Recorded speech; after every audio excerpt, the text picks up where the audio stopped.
For today's video po ay magluluto naman po tayo ng ginisang corned beef with kalabasa. Masarap ng pang-ulam, masarap pang pangpalaman. Kaya tara, samahan niyo po ako at simulan po natin. Ito po yung mga sangkap na kailangan po natin sa pagluto. Meron po ako dito 175 grams na corned beef at kalahating kilong kalabasa at isang pirasong sili. Buti may isa pang natira. Bawang at sibuyas. Kailangan din po natin gumamit ng paminta. Dudurugin po natin iyan. Prepare na po natin itong mga sangkap na gagamitin po natin. Maghiwa na po tayo or balatan na po natin itong bawang.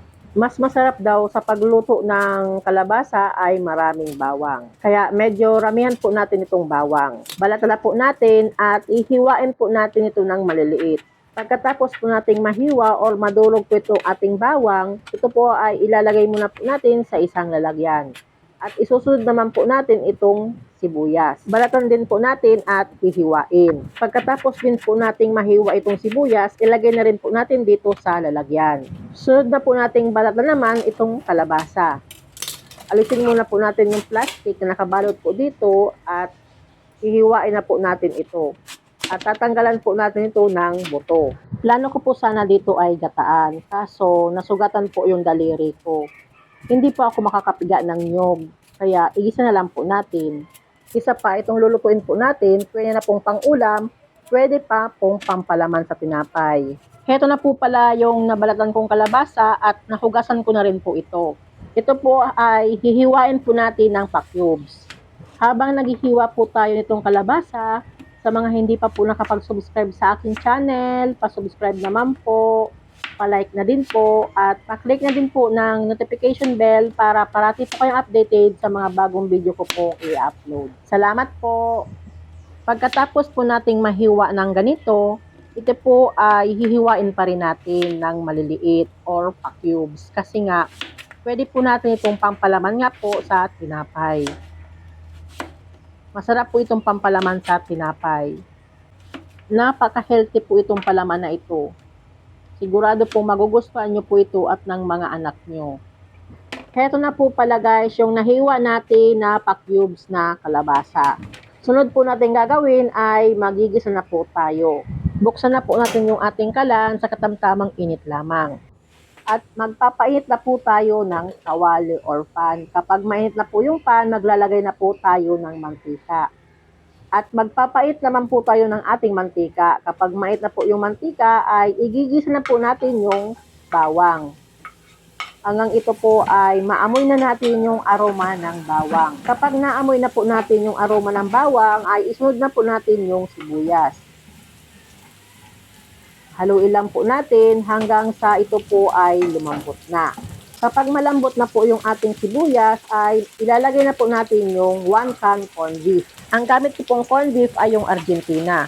Pwede rin po kayong gumamit kung ano pong gusto nyong brand. Pagkatapos po natin mailagay yung corned beef, ito po ay hahaluin natin para mag-combine na po ito sa iba pang sangkap na linagay po natin.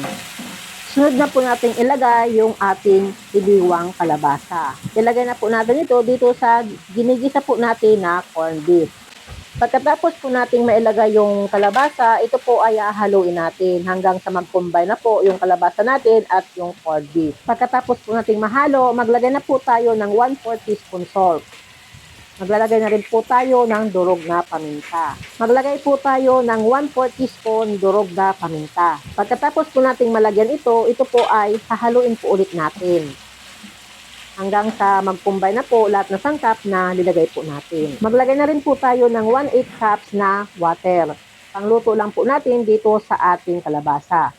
Pagkatapos nito ay takpan na muna po natin. After 5 minutes, buksan po natin at dito po ay haluin natin para maiwasan pong masunog sa ilalim. Dahil hindi pa po luto yung kalabasa, ito po ay takpan po ulit natin. After 5 minutes ulit, buksan na po natin. At ito po ay haluin ulit po natin para maiwasan pong hindi siya masunog sa ilalim. At i-check na po natin kung malambot na po yung kalabasa. Dahil luto na po yung kalabasa, ay ilagay na po natin itong isang pirasong sili. Hiwain ko po sana kaso baka po mahanghang. Baka hindi po kumain yung anak ko. Ito po yung linuluto po natin na ginisang corned beef with kalabasa. Dahil luto na po ito at malambot na po yung kalabasa, kaya off na po natin yung apoy. Isalin na po natin ito sa isang serving plate.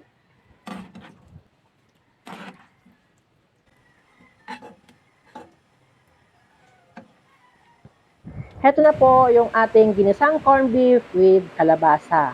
Ang ginisang corned beef at kalabasa ay hindi lang pang-ulam, pang-palaman pa. Meron po ako itong pandesal at pinalamanan ko po nito.